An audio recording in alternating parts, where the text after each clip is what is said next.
Welcome everybody to the Hypertrophic Cardiomyopathy Association's Facebook page and our interview series entitled Share Your HCM Story. And today I'm going to be bringing you a bit of a tearjerker story, so get your tissues out. I warn you now. But we're going to wait for people to come and populate a little bit before we get into our content. So our little preamble will be the call out. If you're interested in sharing your HCM story with our Facebook community, please email support@4hcm.org and indicate that you'd like to share your story, and we will review it and we'll get back in touch with you and schedule a time where we can interview you here on Facebook. All you need is a computer with a camera and a microphone and the willingness to share your story with us. So we have some people populating now. So I am going to introduce Carmina Taylor, and she's going to tell you a little bit about herself, and then we're going to learn about how she learned about HCM. Carmina, welcome, and thank you for joining us and sharing your story. Thank you, Lisa. Thank you very much. Just a little bit about me. I was born and raised in Puerto Rico. I have African American and Latino descent in my blood. I was a former heart disease educator for a public health department in Pennsylvania. And when I first found out about HCM, unfortunately, it was after my son had passed away, and I had to wait 6 weeks to get an autopsy report. And it was discovered that he had HCM.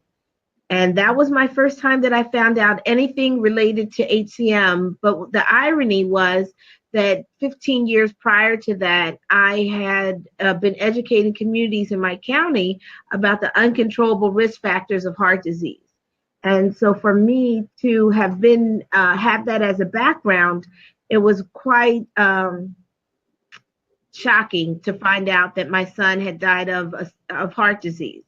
And at the time when I found out that my son died, I was an administrator for a nonprofit, and I was just immersed in finding out more and more about HCM, even though when it was discovered and when we got tested afterwards, I wasn't the carrier. My ex-husband was the carrier. I still wanted to know more and more about HCM. And I had a younger son, and he was tested, and he didn't have the propensity of the disease. So that was my intro into learning about HCM and wanting to help other families of color learn more about HCM. Thank you for that. I want to take a second and talk a little bit more about DJ. Okay. I understand, I just learned this earlier today, that yesterday would have been his birthday, and it also would have been my sister Lori's birthday. So I think that's really sweet that they share a birthday. Unbelievable. January. Yeah. Tell us a little bit about DJ. So the irony, I'll start with the end and go back. The irony is that he died of a big heart, and yet he had a really big heart. And one of the things that was earth-shattering for me is when he passed away, he had friends in Puerto Rico, Massachusetts, and in Pennsylvania.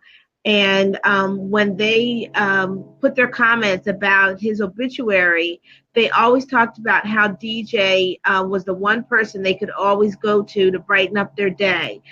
His friends talked about how if they were stressed out about something, they could always get some advice for him. He would always find a way to make someone smile and make someone laugh. What was so beautiful about DJ is that he was exceptionally gifted athletically. And I remember as a young mother, when you buy kids little Tykes games and stuff, you have to kind of like move on as they get older. So by the time DJ was like a year and a half or two, he had surpassed all the little Tykes basketball equipment, little apparatuses. And I literally had to take a fruit basket, nail it to the tree in our house. So even at 2, he could shoot the basketball in a basket outside beyond what is made. So DJ was always gifted in sports, quite the enthusiast of life. And he wanted to live every minute to the fullest. And he just had a very good spirit. He was a wonderful older brother, and I was just blessed by his life, and that's what I took away from the 17 years that I had the privilege to be his mother. So here's not the best picture, but a small picture of DJ at close to the time of his passing. Is an attractive young man, and sorry we didn't have the chance to get to meet him and help him get to HCM treatment. So we talked a little bit earlier today about your family's experience with HCM, but I'm a little curious to delve into an issue that a lot of our families deal with, and that is how the various family members cope and deal with the knowledge that not only we've lost DJ, and that's just an awful loss to the family, but now there's this other part of the family. It's hypertrophic cardiomyopathy, and people need to be aware and screened. Tell us a little bit about your experience with dealing with your family and that knowledge. So I should have actually said that DJ actually died. He died on May 8th, 2009, and I had actually spoken to him 3 hours before he passed away. And he died on a basketball court. And so in my story, it was I didn't know. And once he died, and after we had the autopsy report, his father found out that he was the carrier of HCM.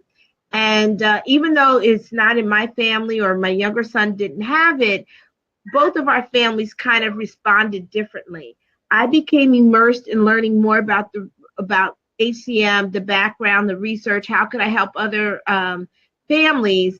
And my ex-husband kind of retreated, and the dynamics were such that they didn't want to really talk about HCM in particular, or why it happened, or what they could do to prevent it. So it was really interesting, because my son, actually, the son that survived, was kind of in the middle, because he was there when his brother passed away, and he wanted to help other siblings that had a brother or sister that had HCM. So he was on the point of where I was about educating and helping other family members cope, because it was a traumatic loss for him, whereas my ex-husband really wanted to just not think about the condition, or what to do, or how to prevent it, or what he could do with the other children that he had. So the dynamics were different. They were polar opposites. And again, because even though I wasn't the carrier, I just knew in my mind that I didn't want another family to not have someone that understood what they went through, or couldn't, or didn't want to help them if they went and endured any aspect of HCM. So we didn't discuss this question before, but I'm going to throw this one at you. Sure. At the HCMA, we support patients with hypertrophic cardiomyopathy and their families. And that means we have to play lots of different roles for lots of different people. Dealing with a diagnosis and finding care is one set of problems with HCM. But dealing with the death of a loved one is a whole separate issue. And while you may not have HCM in your body, you have HCM in your family. And you're still in a situation where you have another child, and there are half siblings of your son who might have HCM. How does that feel to you, to know that there still could be something lurking within your extended family? It's interesting that you bring that up, because even though they're not my children, I really encouraged both the mothers and my ex-husband to be proactive in really determining whether the other children had a manifestation, whether they were carriers, because I care about the issue. And so I was told that they were tested, but I really don't think that they were, because they're not avid, what should I say? They didn't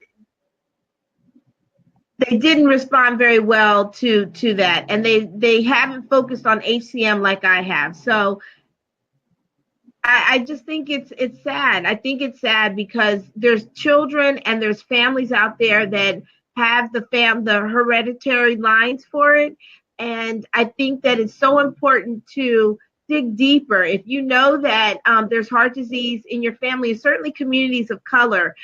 In my case, there was heart disease twice on my ex-husband's side of the family, and my father died of heart disease.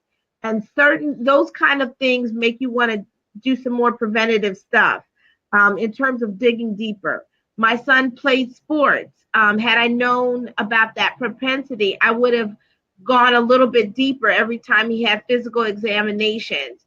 So it's just really being aware and being open to having conversations about how you can talk about family history and not make it a faux pas and be proactive about it. So I hope that answers that somewhat. There's no right or wrong questions. That's true. I'm sorry. I just wanted to make sure I was touching in. I appreciate that. So you brought up another point in your answer there, and it's something that I take very seriously, and we're trying to find better ways here at the HCMA to talk about. And it is about race and ethnicity and culture and dealing with a genetic disease. We all come from different backgrounds and we deal with things differently. But in the end, 1 in 300 people have HCM, and we're all the same on the inside. And that's absolutely what we focus on here at the HCMA. So if you could give a message to communities of color about hypertrophic cardiomyopathy, what would it be?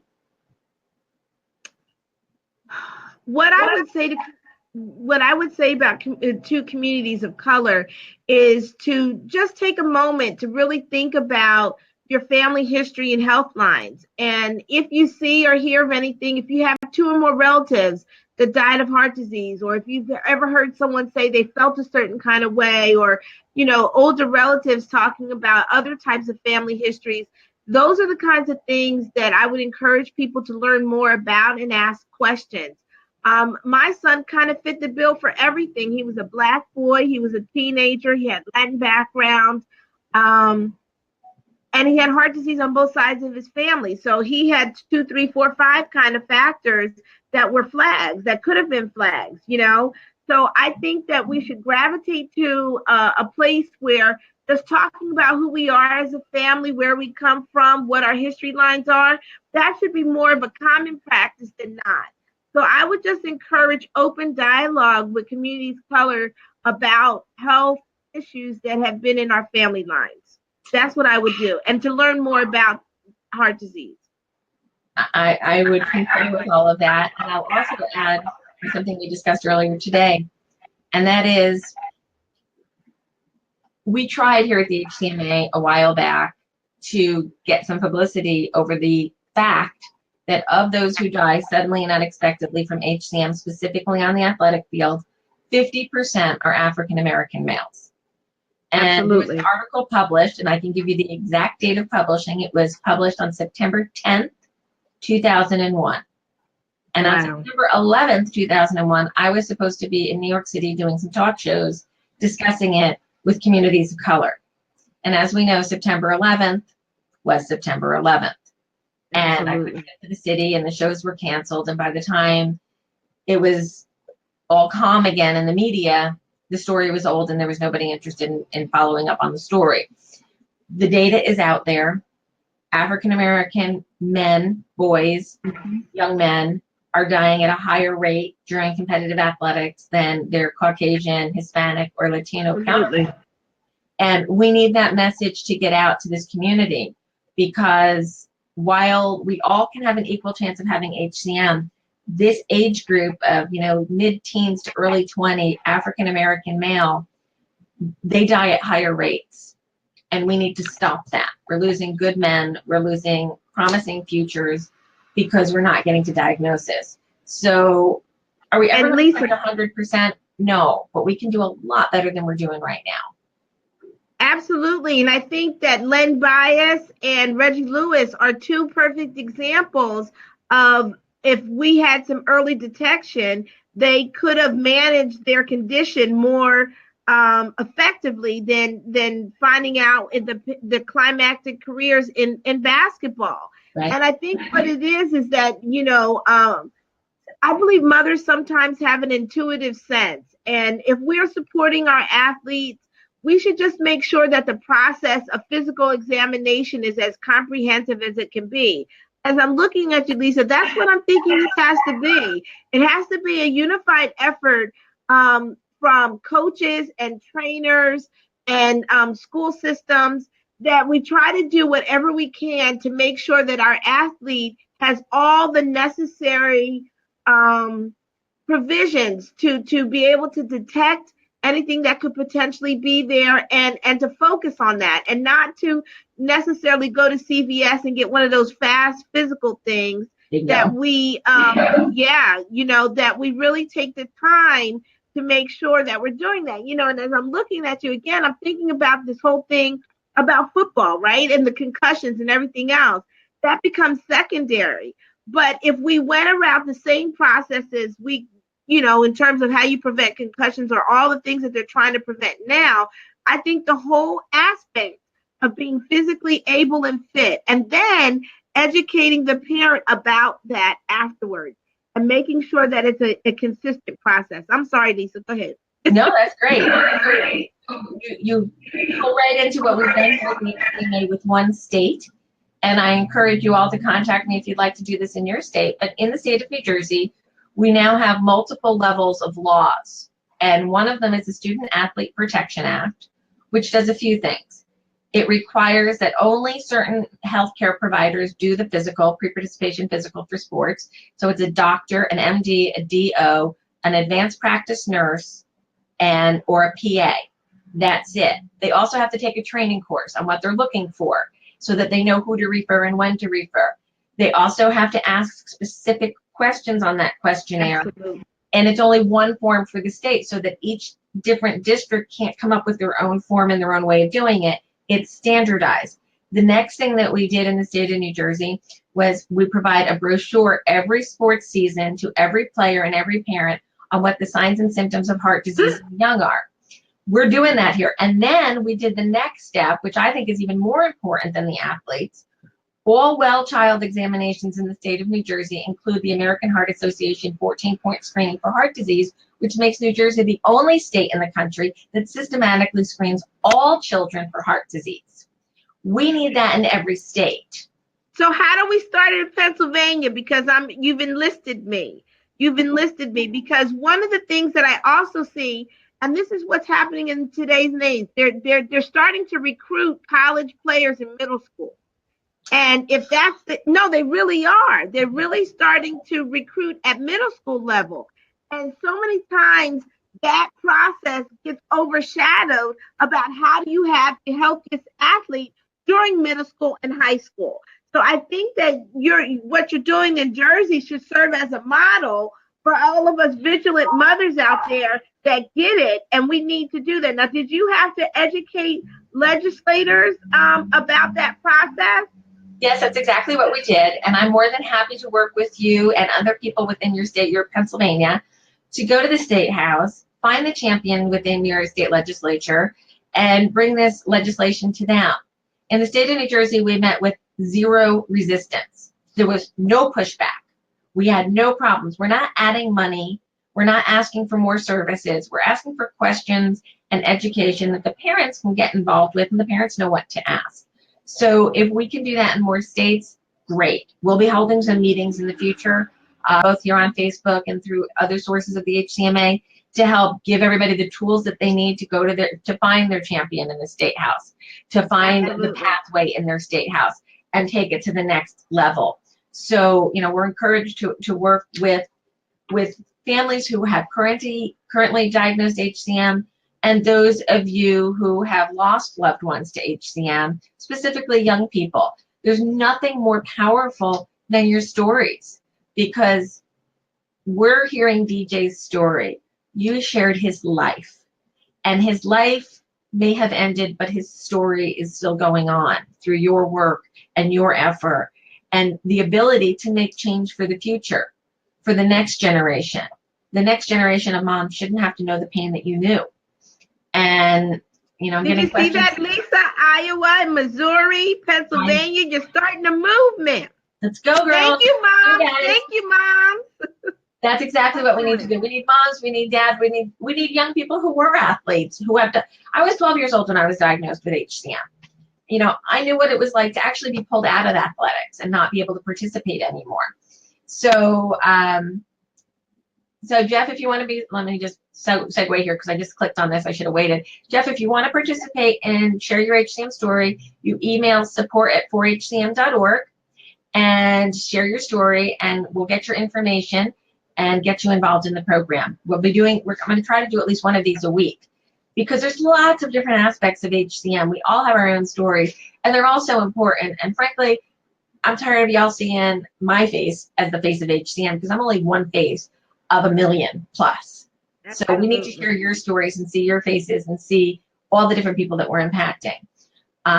Deb wants to get Iowa started, and we have Stephanie wanting to get Indiana in the mix, and we've got Nancy wanting to get Missouri in the mix. Guys, stay tuned to the HCMA and we'll help you. And Maine, we want to get in. So let's see. And and Connie wants to share a story too. And I think what is so beautiful about this is a segue, given our current political climate. This is a no-brainer. This is an easy win for everybody. And I think with all the changes that have happened to the athletic, prominence of in this year, I think it's just a feel-good win for legislators. This is something that can be managed. This is going to, Republicans and Democrats and independents and socialists and Green Party, we all have the same chance of having HCM. This is not pulling, one side to the other. Irene has I want to discuss this for a minute. And my answer is not necessarily what some people believe it's going to be, but it's based in science. So Irene wants to know, are children required to have echoes before playing sports? And the answer is no, and I do not believe that they should be for reasons I'll go into in a moment. So I've spent 22 years plus researching this and looking for best methods, sustainable, logical methods of identification. If you are going to say we're going to echo screen athletes, first of all, 80% of the kids who die under the age of 24 from HCM are not athletes. So you're not going to get the majority by screening athletes. So that's problem one. Problem two is echoes are expensive. They take time, they take resources, and the majority of the echoes that you're going to do are going to be normal. So when you look at things like the U.S. Preventative Task Force and what they look for in terms of proof to actually state that a preventative test is beneficial to society, we don't hit the mark on echoes for everybody because we just don't have the resources, time, or money. There are, however, methods like we used here in New Jersey to identify the people who are at higher risk, who do need echoes, who do need EKGs, who may need MRI or CT scan, not only for hypertrophic cardiomyopathy, but for Marfan syndrome, for long QT syndrome, for cardiac abnormalities that are structural in nature but not HCM. So we have to look for methods that are going to find all of these things, not just HCM. The quick screen echo concept of a lot of community-based efforts for HCM, they're not really adequate for diagnostic. They're screening, they'll tell you if there's something really in your face right there, but they're not going to find the nuanced traces of HCM in the apical presentation or in the free wall because we shoot through those. That's why you need a cardiologist's hands on these patients, talking to the families, digging into the stories and saying, you know what, Carmina, your son has all these risk factors. Just doing an EKG isn't enough. Just doing an echo might not be enough. Maybe we need to go to cardiac MRI because of your family history. So you need the cardiologist involved in that game. And I'll tell you right now, if you go to the State House and say, I want an EKG and an echo for every kid in our state, they don't have the resources for it, and they're just going to say no. So we start with well child exams. We start with the communication with the GP, the family practice, the pediatrician, to get to that next level of screening. And the data is really telling in that we need better identification. We need to find these people sooner. But we all have to be part of that. And that means families communicating, families telling each other when HCM or other heart disease is present in the family. We all have to get on the same page. And we all have to realize that just because the shell happens to be a certain color or from a certain part of the world doesn't mean we're any more or less at risk of having HCM. However, African American boys have a higher rate of sudden death under the age of 25, and that has to be discussed. That has to be brought into communities of color so we can help them save their young men. So I know that was a long answer. And I think the good thing with that is that you can parallel the number of young Black athletes that go into football and basketball at the collegiate level. Mm-hmm. To back that, back that fact up about the 50%. So we need all children, all people absolutely to know about HCM. We need people to be able to get to the care models. I know there are some people who I know, respect, and love that really believe screening all athletes is the answer. But you always have to look to the point that the non-athletes are actually at higher risk. And you can't give one set of health services to another based on athletic participation. It has to be based in science. Right. And I wish I had an easy answer. If I could put a little marker on somebody's finger and take a reading and tell you had HCM, well, that's easy. But we don't have that. It's comprehensive to get to diagnosis. We all have to do better. Yes, Stephanie, dilated cardiomyopathy too. So when we talk about screening, we can't just look at HCM. We have to look at all forms of heart disease because we want to save all the kids, not just the ones with HCM. That might be what we advocate for every day here at the HCMA, but we don't forget about our others. Deb, thank you for saying that. It makes sense. It's a hot button issue. I've been toe-to-toe with people for 20 years on this issue. And what I can say about the people who are very pro-screening of community-based populations, they're passionate, their hearts are in the right place, they're trying to make a positive difference. But we need sustainable methods that don't have to be recreated and bring in equipment and bring in people and set up new systems every time we want to screen. That's what doctors' offices are for. We need to make them better at their job. You're welcome, Irene, and thank you for the question and the opportunity to discuss it with you today. So I want to kind of wrap up with Carmina here today. And, we've gone all over the place today, both pre-interview talk and post-interview talk. And excuse my sunlight that's coming in now. I can't fix that right now. What do you think DJ would think about what Mom's done since he's gone and the efforts that Mom has made to help educate others and help others? It's so funny that you would mention that. When we moved back from Puerto Rico in 2006, and I ran for the school board in 2007, the local school board, and DJ was my campaign manager. And he was my biggest supporter of all the passionate issues I had about education. So I think that DJ would highly respect the fact that Taylor, my younger son, and I are looking for opportunities to be able to help other families. He would be very proud of us that we are telling his story and telling how, he died of a big heart. That's what he was born with. So I think that DJ would be proud of both of us. His brother has been very active in his fraternity in helping educate Black men about HCM in general. And whatever I can do to continue to help mothers and families, that's what I would do. So I think DJ would be exceptionally proud of us. I think he'd be very proud of his mom. I'm proud of his mom because you chose the path to help others rather than to retreat, which is completely understandable if somebody doesn't want to go out there in this situation because it's hurtful and to have to bring up the memory of your lost loved one all the time. But you're doing such good work with it, and I look forward to working with you in the state of Pennsylvania and get these laws passed. If anybody has any questions, we're going to wrap up here in a moment. If you have anything that you'd like to ask either Carmina or myself, we'll be happy to address them, but type quickly.